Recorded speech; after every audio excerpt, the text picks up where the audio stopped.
கோவம் வருது இந்த மாதிரிலாம் பண்ணும்போது. பேச ஒரு இது குண்டது கூட தெரில. ஒமாயவா மூ சிந்தையிரு நானி தப்பு அவ்வளவு இருக்குது. டக்கு டக்கு டக்குன்னு எனக்கு க்ரீம் ஊற்றவே வர மாட்டேங்குது. ஜில்லு ஜில்லுன்னு அந்த சாக்லேட்லாம் நல்ல லிக்யூடாக இருக்கும். அடுத்த வாட்டிலாம் நாங்கள் வரவே மாட்டேன். கீழே இருந்து செய்யறதே செய்வலாட்டி வீடியோ போடாம தான் ஊற்ற ஊற்ற இறுகிக்கிட்டே போகுது. என்ன செய்ய சொல்லுத? ஏசி அணைச்சிட்டு ஃபேனை போட்டுருந்துருக்கணும்.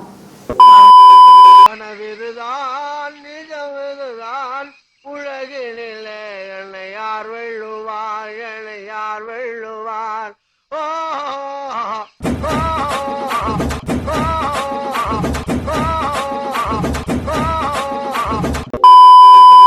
ஹலோ மக்கள்ஸ், மீண்டும் உங்களை இந்த குவாரண்டைன் குக் ஷோவில் சந்திக்கிறதுல மிக்க மகிழ்ச்சி. இன்றைக்கி நம்ம பார்த்தீங்கன்னா குவாரண்டைன் குக் ஷோவில் எபிசோட் நம்பர் 8 இருக்கோம். அண்ட் இந்த எபிசோட் நம்பர் 8 நம்ம பார்க்க போகிறது என்ன அப்படின்னா மார்பிள் கேக் அப்படின்னு சொல்லுவோம். இந்த மார்பிள் கேக் வந்து எப்படி அதோட பேட்டரோட அந்த பேட்டர்ன் இருக்கும் அப்படின்னு பார்த்தீங்கன்னா, ஒரு லேயர் வந்து சாக்லேட், இன்னொரு லேயர் வந்து ஒயிட் கலர் க்ரீம், அதாவது வந்து வெண்ணிலா கேக்குள்ள அந்த பேட்டர். இந்த ரெண்டும் வந்து ஆல்டர்னேட்டிங் லேயர்ஸில் ஒன்று மேலே ஒன்று வந்து வச்சுக்கிட்டே போவோம். இது செய்ய தேவையான இன்க்ரீடியன்ட்ஸ் என்னென்ன அப்படின்றத வந்து உங்களுக்கு வந்து காட்டுறோம்.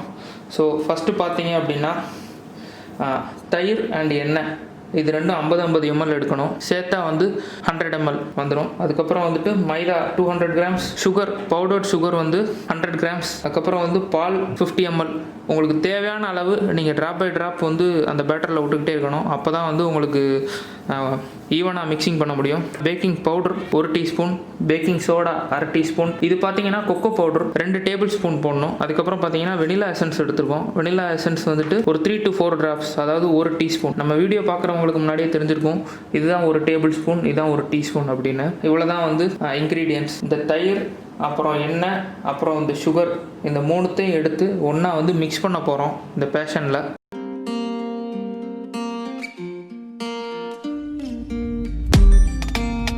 So I've come to the conclusion just. So இந்த டபுள் லேயர் கேக்குக்கு வந்து இன்னொரு பேர் இருக்குது, ஜீப்ரா கேக் அப்படின்னு சொல்லுவோம். இதில் வந்து யார் யாருக்கெல்லாம் வந்து கொக்கோ பவுடர் வாங்குறதுக்கான அந்த ஒரு வாய்ப்பு கிடைக்கலையோ அவங்க எல்லாம் வந்து காஃபி பவுடரை வந்து பயன்படுத்திக்கலாம். கொக்கோ பவுடருக்கு பதிலாக அது ஒரு நல்ல ஆல்டர்னேட்டிவ். நீங்கள் வந்து அந்த மாதிரி உங்களோட இதில் வந்து காஃபி பவுடர் கொக்கோக்கு பதிலாக கலக்கும் போது அது கூட நீங்கள் ஒரு Dairy Milk 10 rupees Dairy Milk packet ஒரு 2 வாங்கி அதுவும் வந்து கூட சேர்ந்து கலந்து போட்டிங்கன்னா அந்த கேக் சூப்பராக இருக்கும். அந்த கேக் வந்து நாங்கள் ட்ரையல் பண்ணோம், ரொம்ப நல்லாவே வந்தது. ஸோ நீங்கள் இந்த மாதிரி கொக்கோ சேர்க்க முடியலன்னா காஃபி பவுடர் சேர்த்து காஃபி கேக் செய்யலாம். அடுத்து பார்த்தோம் அப்படின்னா நம்ம இந்த பேக்கிங்குள்ள அக்சசரிஸ் எடுத்து வச்சுருக்கோம். Baking powder, baking soda and vanilla essence இதெல்லாம் போட்டு இந்த பேட்டரை இன்னும் கொஞ்சம் நல்லா பீட் பண்ணணும். பேட்டரில் ஃபஸ்ட்டு மைதாவை தவிர மீதி இருக்கிற எல்லாத்தையுமே கலந்துடுறோம். ஏன்னா கடைசியில் தான் அந்த ஃப்ளோரை வந்து கொஞ்சம் கொஞ்சமாக மிக்ஸ் பண்ணணும். அண்ட் மிக்ஸ் பண்ணும்போது அது கூட தேவையான அளவு பால் கலந்து நம்ம பீட் பண்ணிட்டே இருக்கணும். இப்போவுமே பார்த்தீங்கன்னா அந்த எசன்ஸோட வாசனை வந்து நல்லா தூக்கலாக வருது. அண்ட் மைதா கொஞ்சமாக மைதாவை வந்து ஆட் பண்ணுறோம். பார்த்தீங்கன்னா தெரியுது.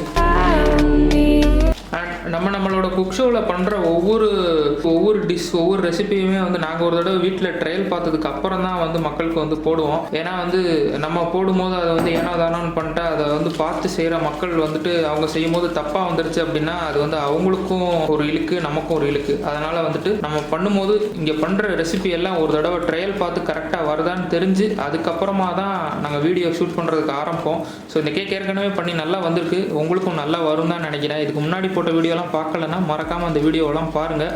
இந்த வீடியோ பிடிச்சிருந்தா மறக்காமல் லைக் பட்டனை தட்டுங்க, உங்கள் ஃப்ரெண்ட்ஸோட ஷேர் பண்ணுங்கள். புதுசாக குக் பண்ணுறவங்களுக்கு இது பெரிய ஹெல்ப்பாக இருக்கும். அண்ட் பேட்டர் பார்த்தீங்கன்னா நம்ம பேசிகிட்டே இருக்கும் போது ரெடி ஆயிடுச்சு. அண்ட் பால் தேவையான அளவு வந்து ஊற்றுறோம். அதெல்லாம் அந்த ஒரு பதத்துக்காண்டி தான், ஒரு மாதிரியான ஒரு பதம் வரணும். இந்த மாவு பேட்டர் மாதிரி அதை நீங்கள் வந்து அந்த கன்சிஸ்டன்சி வந்து ஒவ்வொரு தடவை கலக்கிட்டு அந்த பேட்டரை லிஃப்ட் பண்ணும்போது வந்து உங்களுக்கு தெரியும். உங்கள்கிட்ட வந்து பீட்ரு இருந்தது அப்படின்னா நீங்கள் பீட்ரு யூஸ் பண்ணலாம். என்கிட்ட மேனுவல் பீட்டர் இருக்குது, அதை வச்சு நாங்கள் இது பண்ணிகிட்ருக்கோம், மிக்சிங் பண்ணிகிட்ருக்கோம். ஸோ இந்த ப்ராசஸ் வரைக்கும் வெண்ணிலா கேக்லேயும் சேம் தான், இதுலேயும் சேம் தான். ஸோ இந்த ப்ராசஸ் இதில் புரியலை அப்படின்னா நீங்கள் வெண்ணிலா கேக் வீடியோ வந்து கிளிக் பண்ணலாம், மேலே வந்து ஐயில் கொடுக்குறேன், அந்த வீடியோ வந்து போய் பாருங்கள். அதுலேயும் இதுலேயும் வந்து சேம் ப்ராசஸ் தான். இந்த ப்ராசஸ் வரைக்கும் சேமாக தான் பண்ண போகிறோம். அதுக்கப்புறம் இந்த பேட்டரை வந்து ரெண்டாக பிரிக்க போகிறோம். ஒரு பேட்டர் வந்து நார்மலாக இருக்கும், இன்னொரு பேட்டரில் வந்துட்டு கொக்கோ பவுடர் ஆட் பண்ண போகிறோம். ஆட் பண்ணால் அது வந்து சாக்லேட் பேட்டர், இது வந்து வெண்ணிலா பேட்டர்னு மாறும். அதுக்கப்புறம் அந்த ரெண்டுத்தையும் வச்சு லேயராக பண்ண போகிறோம். அதுதான் இந்த வீடியோவில் இதுக்கு அடுத்து வரப்போகுது.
I live inside my own world of make-believe. Kids screaming in their cradles, profanities. I see the world through ice covered in ink and bleach. Cross out the ones who heard my cries and watched me. Video பிடிச்சிருந்தா like பண்ணுங்கள், உங்கள் ஃப்ரெண்ட்ஸோடு வந்து நீங்கள் share பண்ணிடுங்க. மறக்காமல் வந்து நீங்கள் இந்த ரெசிபியை செஞ்சு பார்த்துட்டு கமெண்ட் பண்ணுங்கள், நல்லா வந்ததா இல்லையா அப்படின்னு சொல்லிட்டு. ஸோ மீண்டும் உங்களை அடுத்த வீடியோவில் சந்திக்கும் வரை உங்களிடமிருந்து விடைபெறுவது உங்கள் கேஸ்வான். ஸோ அடுத்த எபிசோடில் சந்திப்போம் குவாரண்டைன் குக் ஷோவில். பாய்.